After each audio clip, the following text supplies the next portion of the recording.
Hello everyone, this is Norhan Imad and today I will be presenting on language and aphasia. I would like to start with language.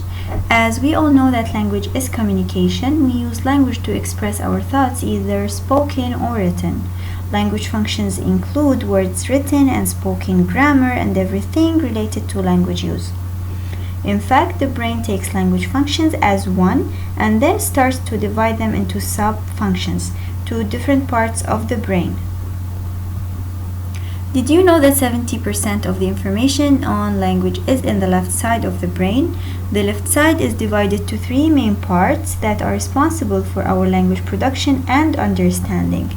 Those three parts are Broca's area, which is located in the frontal lobe of the dominant hemisphere and it's responsible of the functions linked to speech production.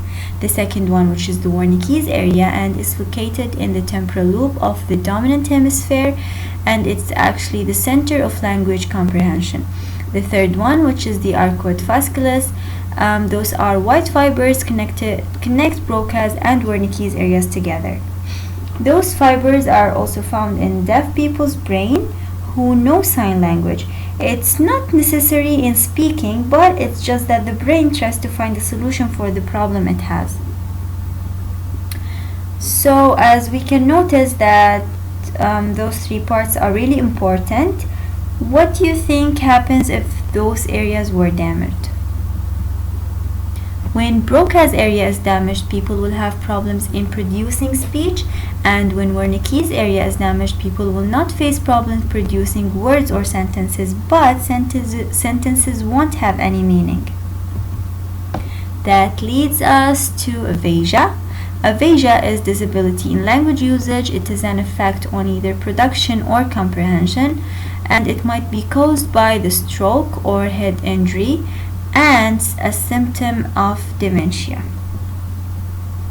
The first type of aphasia is the Broca's aphasia, and it's when the person can understand but only one word or few words that would come out of his or her mouth. Let's watch the video together so we can understand more. And what happened to you? Stroke, school, and English class.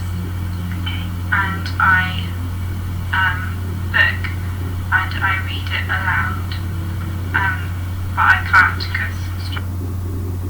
So as we can notice that the girl actually understands the question and she's trying to answer it very hard, but she doesn't have enough words. The second type, which is the Wernicke's aphasia, it's when a person has the words, can articulate them, but he or she doesn't understand those words. For example, he beautiful and broke paper blue.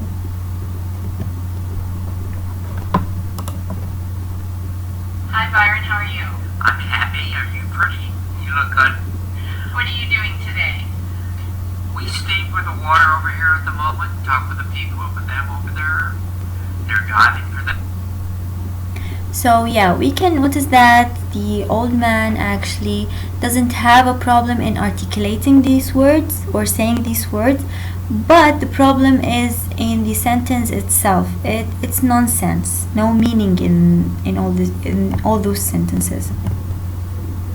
So what if both were damaged? We call that global aphasia. Global aphasia is when the person has problems in both Broca's and Wernicke's area, and it means that he or she will have a problem in producing and understanding language.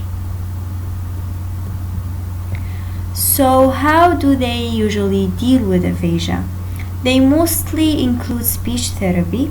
For the first one, which is the brain strokes, stroke survivors have aphasia, and it may be achieved by speech therapy. They usually work on the brain plasticity. Brain plasticity means the brain's ability to repair itself.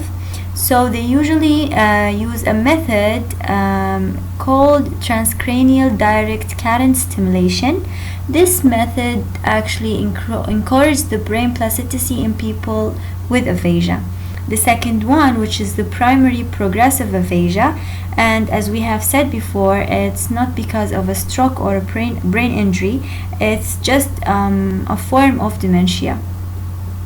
They usually use the PPA method to maintain language function for as long as possible, just before other symptoms start to occur. That was all from me. Thank you very much.